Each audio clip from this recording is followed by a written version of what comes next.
The moment he slid a crisp envelope across the candlelit table, my heart hammered in my chest like a warning drum. We were celebrating our 10th wedding anniversary in a posh restaurant filled with soft music and the glow of countless flickering candles. I expected a heartfelt love letter or maybe even a pair of plane tickets for a dream getaway. Instead, he revealed divorce papers, each typed word slicing through my hopes like a sharpened blade. My throat closed, and the clink of nearby wine glasses sounded like distant thunder in my ears. In that instant, I realized everything I believed about our marriage was about to collapse under the weight of his betrayal. That I remember my hand shaking as I picked up the papers, and although my vision blurred with unshed tears, I still managed to read the bold letters of our names at the top. My husband, Jason, was not a spontaneous man. He was methodical, meticulous, even, so he had clearly planned this moment with precision. That knowledge fueled my anguish. How long had he known? How many months had he laid in bed next to me, acting like everything was normal, while meticulously orchestrating this heartbreak? When I finally looked up from the documents, I noticed the patrons around us seemed oblivious to my devastation. Couples clinking glasses, a waiter tending to someone's dessert, laughter from the bar area. The rest of the world was continuing on its course, unaffected by my personal disaster. Jason, ever the businessman, wore the same composed mask he used when sealing deals in his corporate office. His cold, hazel eyes revealed none of the compassion or second thoughts I naively hoped to find there. Instead, he had that smug, quiet confidence I used to admire. It was one of the traits that initially drew me to him, but now I hated it that I managed to ask in a raspy voice, why?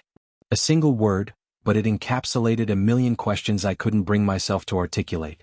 Why on our anniversary of all days? Why like this? Why the secrecy, the cruelty? He lifted the corner of his menu, glancing at the entree list as though the entire ordeal was just another mundane task. We've grown apart, he said, his tone clinical. I think it's best for both of us if we end things now cleanly. I felt my entire body tense in disbelief. Grown apart? We had built a life together. I had supported him through every step of his career, sacrificing my own ambitions so he could build his empire. He founded a tech startup company 8 years ago, and I was his biggest cheerleader. Late nights at the office, weekends away at conferences. I never complained. I believed in him and us. But apparently, he had decided my value had expired. That I placed the papers back on the table, trying my best to maintain some composure, though it felt like my soul was trembling. Just a few hours earlier, I'd been giddy with anticipation for a romantic night out, maybe a promise of renewing vows or a heartfelt speech about how far we'd come. Instead, I stared at an unfeeling figure in an expensive suit, intent on erasing me from his life without any remorse. As he sighed and waved down the waiter, presumably to order his meal, I stood up. My breath was shaky as I whispered, "I'm not hungry anymore," then left before he could see the tears start to fall. That I stumbled onto the sidewalk, the city lights glaring, taxis honking. Everything seemed overwhelming. I walked aimlessly, unsure of where I was going or what my next step would be. My phone buzzed a few times in my purse. A single glance told me it was Jason. I refused to answer. Eventually, my feet carried me to a small park a few blocks from the restaurant. Collapsing onto a bench, I drew in ragged breaths, letting the tears flow freely.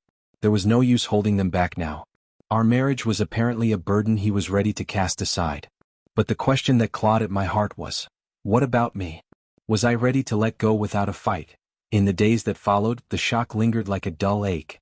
I returned to our home, the penthouse condo we shared, only to find more evidence of his careful plotting. An empty closet space where his suits used to be, a half-empty bathroom drawer missing all his toiletries, official-looking folders on the kitchen counter with details of the settlement he was proposing. The settlement was downright insulting. It offered me a pittance, essentially enough to rent a small apartment for a couple of months until I got on my feet, as the documents so benevolently phrased it. The implied message was that I should simply vanish from his life without protest. That I sank into the living room couch, a place I'd spent countless nights waiting for him to come home from the office. It was real leather. Jason only accepted the best, of course, and I remembered how excited we were when we first bought it.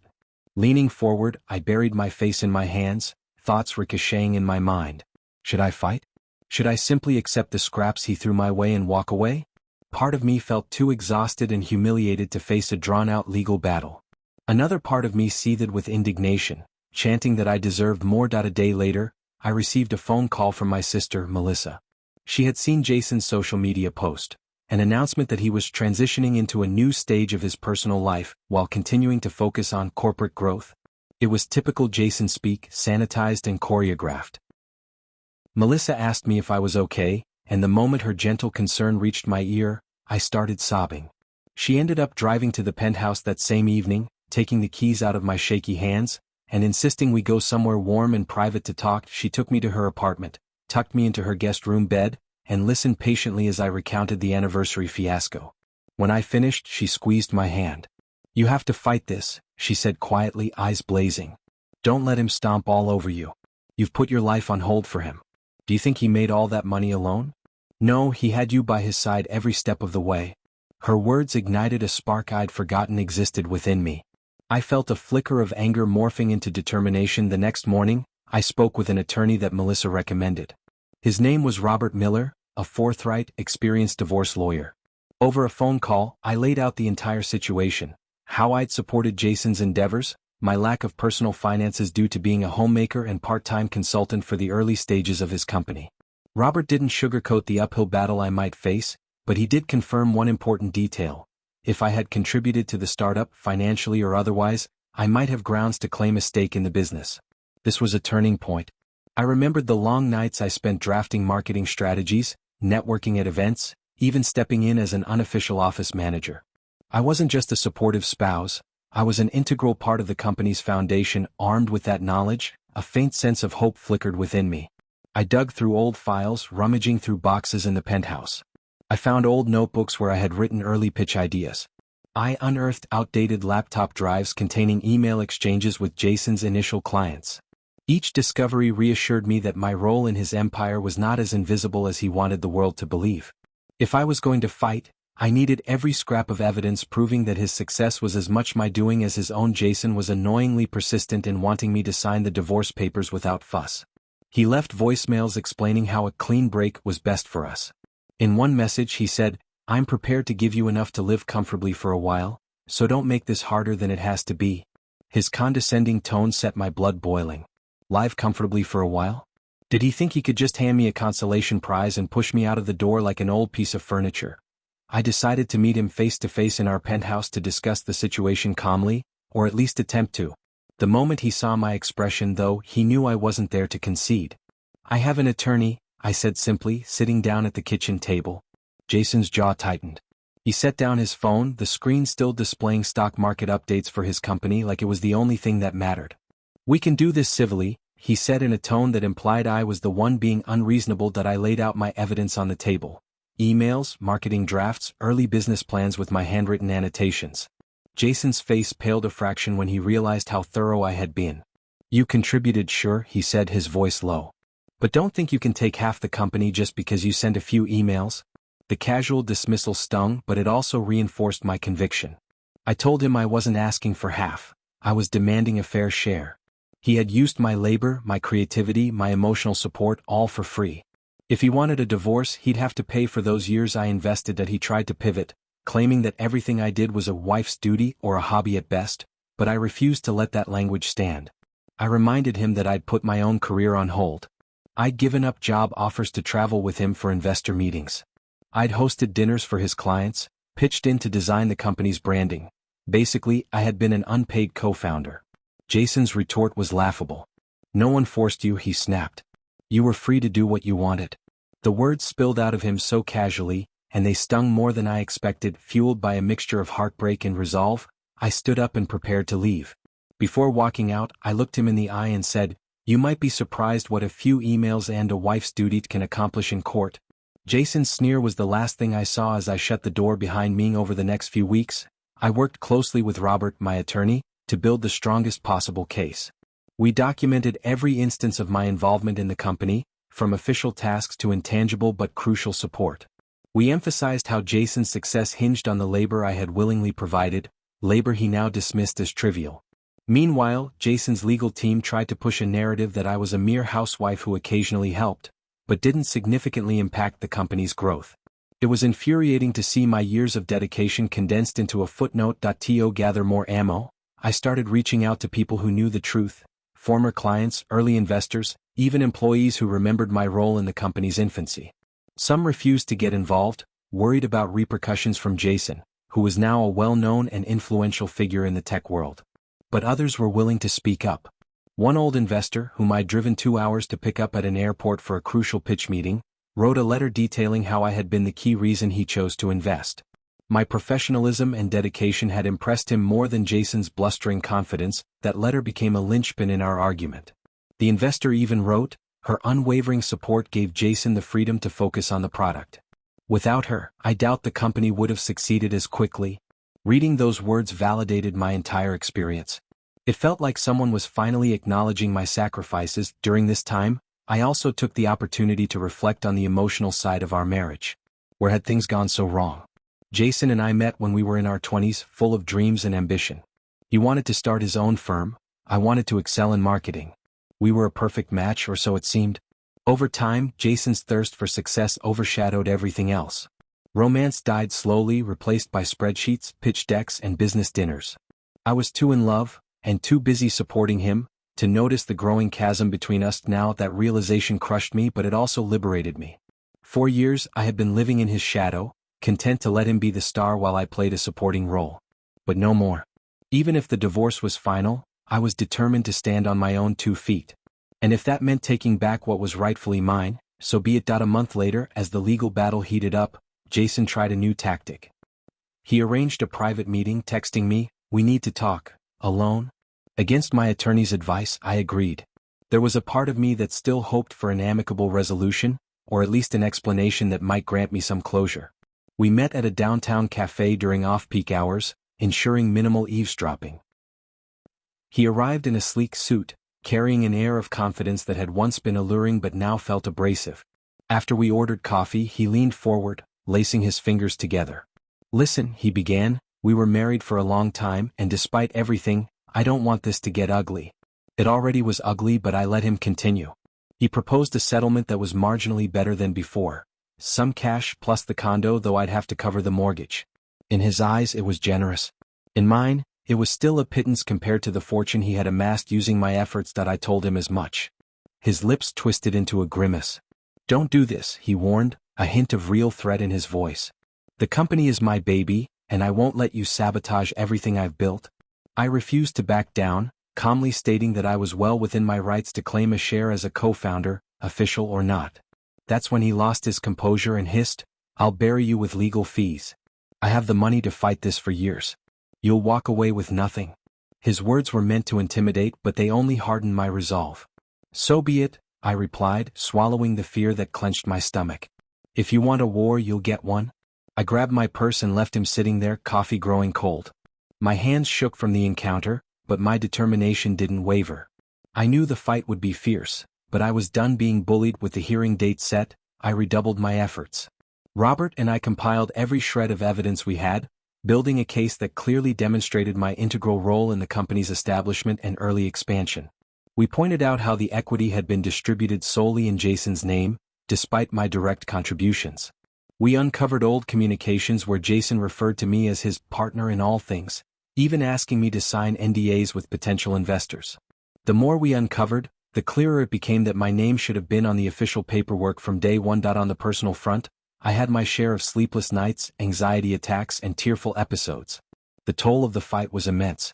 Whenever I felt too worn down, I reminded myself that I was fighting not just for money or revenge, but for the acknowledgement that my efforts and sacrifices mattered. I was fighting for the part of me that had been silenced and overshadowed for too long. As the day of the hearing arrived, tension buzzed in the air. The courtroom was sterile and cold, the seats filled with hushed observers, mostly attorneys, some media representatives from small tech publications that were curious about the high-stakes divorce drama of a prominent CEO. Jason sat at the defense table, flanked by a team of polished lawyers. I took my seat next to Robert, with Melissa sitting just behind me for emotional support. The proceedings began, and each side presented arguments. Jason's lawyers portrayed me as an idle spouse who occasionally helped out, but never made a true documented investment in the company. They harped on the fact that my name never appeared on the official incorporation papers and insisted that everything I did fell under the supportive spouse umbrella, which, in their words, wasn't grounds for ownership. Robert countered with evidence showing how Jason had strategically omitted my involvement from official documents. Emails, letters, pitch decks, nearly all indicated my contribution. The highlight was the investor's testimony, taken via video call, where he stated clearly that she was as essential to the startup as Jason. Then came my own sworn statement. My nerves nearly got the better of me, but I channeled my anger and heartbreak into resolve. I detailed the countless hours, the sacrifice of my own career, and the fact that I even contributed financially in the early days, using my personal savings to help keep the company afloat during a rough patch that I could feel Jason's glare on me as I spoke. His lawyers objected multiple times, but the judge overruled most of their objections, allowing me to speak freely. When I finished, my body felt drained, but there was also a sense of catharsis. I had finally told my side of the story, out loud and without shame. After a brief recess, Jason took the stand. He tried to maintain his cool, but under cross-examination, cracks appeared in his facade. Robert cornered him with direct questions. Is it true that you once wrote in an email that your wife was effectively running your marketing and client outreach in the early stages? Jason tried to spin it, saying his words were taken out of context. But the judge seemed unimpressed by his evasiveness. That it took several days for the judge to render a decision. Those days felt like an eternity. I mostly stayed at Melissa's place, too frazzled to think about anything beyond the impending verdict. When the day came, we returned to the courthouse, hearts pounding in unison. The judge read through a meticulous summary of the case, acknowledging the complexity of the situation. He highlighted the evidence showing my substantial involvement, the convenience of my name being left out of the incorporation, and the unethical nature of Jason's attempt to downplay my contributions. Finally, the judge declared that I was entitled to a significant share of the company, precisely 30% ownership, which was even more than I'd dared to hope for. Additionally, I was awarded a substantial settlement for years of unpaid labor, as well as spousal support for a defined period. It felt surreal, like some cosmic justice had intervened on my behalf. Jason's face darkened with rage, and I caught him muttering angrily to his lawyers as the gavel came down. My emotions surged, tears welling in my eyes. I wasn't sure if I was crying out of relief, vindication, or the remnants of heartbreak. Probably all three. Melissa squeezed my shoulder, and Robert gave me a reassuring nod. The victory was ours, but it felt more like liberation than triumph. I had broken free from the narrative of being just a footnote in Jason's success story. In the weeks that followed, the legal details were ironed out.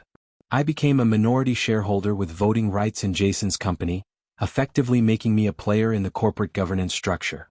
The settlement money was enough to let me start over comfortably, though the real prize was the acknowledgement of my role and the power it granted me moving forward.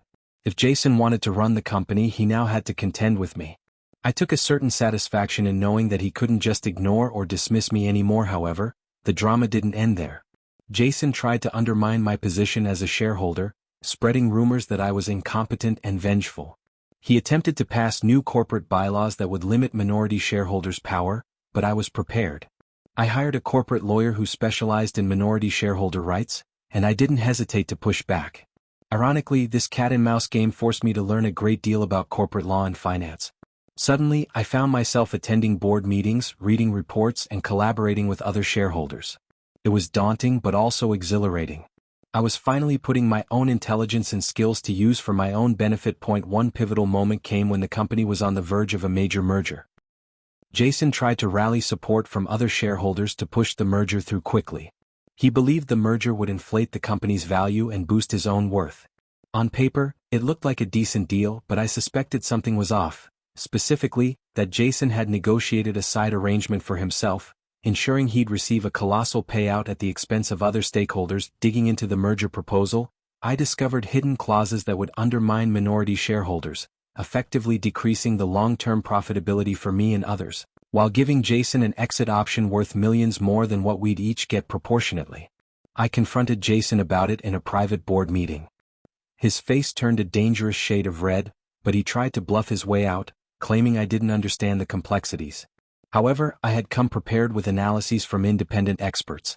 My objections resonated with other board members and investors, who realized that they too would be shortchanged. The vote was taken, and the merger was blocked. Jason was furious, practically livid enough to flip the conference table. He called me everything from ungrateful to conniving, accusing me of sabotaging the company out of personal spite. But the facts were on my side, and a significant portion of the board backed me.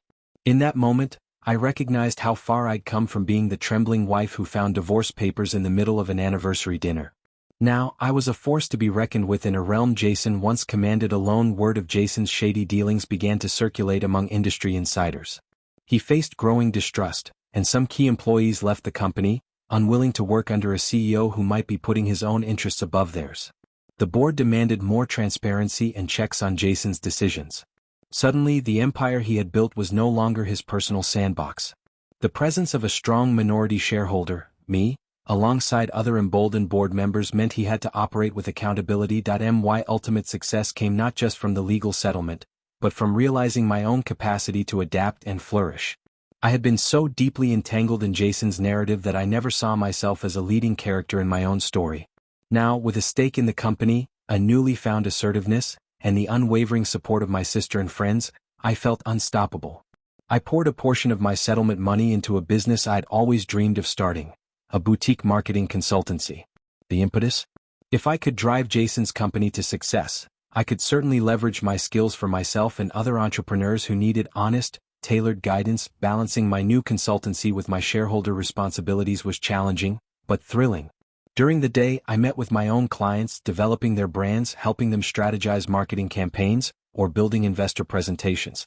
At night, I studied financial reports and board agendas for Jason's company. Over time, I discovered an unexpected synergy. Many skills I had honed while shaping Jason's tech startup translated seamlessly into helping my own clients. My consultancy began to grow, and I hired a small team of talented marketers, all of us dedicated to fueling startups in a more ethical and inclusive way than Jason's cutthroat approach. Despite my newfound success, I would occasionally wake up in the middle of the night, haunted by memories of my marriage's collapse. It's not easy letting go of someone you once loved deeply. Sometimes I'd recall happier days, our first date when Jason spilled coffee on his shirt and laughed it off, or the exhilaration we felt signing the lease on our first tiny apartment. Those memories battled with the recollection of his betrayal. It was like juggling two different versions of Jason, the charming dreamer I fell for and the cold strategist who handed me divorce papers on what should have been a romantic evening. Therapy helped me unpack these conflicting emotions. I learned that it was okay to mourn the loss of the relationship I once cherished, even if the person I loved no longer existed in that form. The heartbreak was real and so was the sense of betrayal. Holding both truths at once was messy, but it allowed me to heal without denying the good parts of our past. Meanwhile, Jason's control over the company continued to erode. In a twist I never would have predicted, other shareholders began to approach me for leadership. A handful of them floated the idea of me stepping in as CEO if they managed to oust Jason. While the proposition was tempting, imagine the poetic justice, it also felt overwhelming. Did I really want to take the helm of a company entwined with so much personal baggage? And what about my own budding consultancy? After many sleepless nights and long conversations with my closest confidants, I made a decision. I appreciated the opportunity, but my own business was my priority now. I declined to become CEO, though I pledged my support for the board's effort to hold Jason accountable. Part of me relished the idea of watching him fall from grace, but another part, perhaps the part that still remembered the man he once was, found the spectacle tragic. That I did, however, accept a position as chair of the board. This role gave me oversight but also allowed me the flexibility to keep growing my consultancy. From that vantage point, I watched as a majority vote eventually forced Jason to resign as CEO. He had lost the confidence of the board and the employees. The new CEO was a seasoned executive who valued collaboration over personal gain. Under her leadership, the company stabilized and even thrived, free from the drama that had plagued it. Jason's departure was in many ways the final act of the long and painful divorce saga. He walked away with a reduced equity stake, a bruised ego, and a tarnished reputation. I expected a final confrontation, but it never came. Instead, he simply vanished from my life. I heard through industry whispers that he moved to another state to start anew, rumored to be working on another startup idea.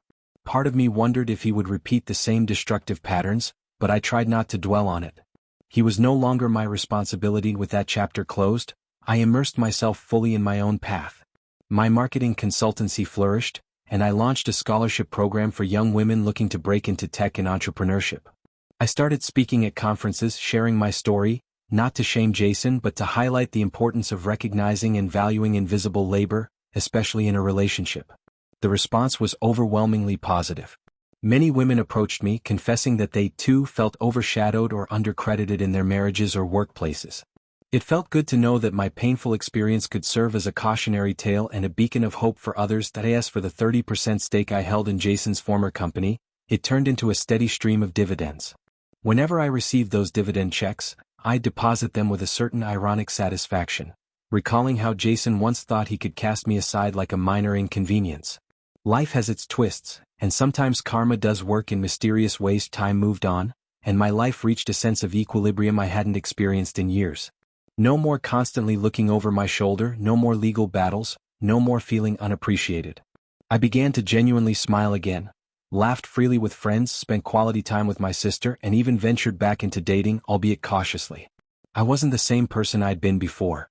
The heartbreak had hardened and then reshaped me, forging a woman who understood her own worth and refused to settle for anything less. Every now and then, I still think about that anniversary evening when my world turned upside down. The swirl of candlelight, the nerve-wracking hush that fell over me as I grasped what was in that envelope. It was a nightmare, but in some strange way it was also a rebirth. Without that betrayal, I might have continued living in Jason's shadow, never uncovering my own potential. Sometimes, life's harshest lessons carry the most transformative powers. Looking back, I see that the seeds of my strength were planted long before Jason slipped those divorce papers across the table. They were there in every marketing pitch I crafted, every investor I impressed, every late-night session I spent strategizing for his startup. The difference was that back then I poured my energy into someone else's dream. Now I channel that same passion into my own, and so, in the end, I didn't just take his company in the literal sense, I reclaimed my own narrative. His attempt to discard me turned into my catalyst for empowerment. Yes, I mourned the man I thought he was, and yes, the heartbreak was real. But the triumph was also real. Through countless tears, sleepless nights, and moments of fierce determination, I found my voice. I refused to be reduced to a footnote or a cautionary tale. Instead, I became the author of my own success story. Today, if someone asks me about Jason, I can discuss him without bitterness or regret. He was once my husband, a man I loved, who helped shape the path my life would eventually take. But he was also the man who betrayed me on a night that should have been filled with love. Both truths coexist. I've made my peace with that. My life is vibrant now, filled with challenges that excite me rather than weigh me down. I have employees who respect me, clients who trust me, and colleagues who see me as an equal. I end my new home, a bright, airy loft that I chose for myself.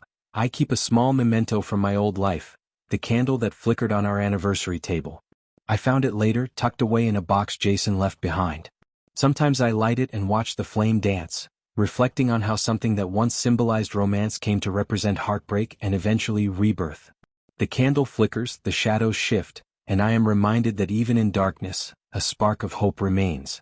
That spark grew into a blazing fire that lit my path out of despair and into a future I never imagined. And for that, strangely enough, I can almost be grateful. Word by word, day by day, I rewrote the ending of my story, and it ended not in tragedy but in triumph.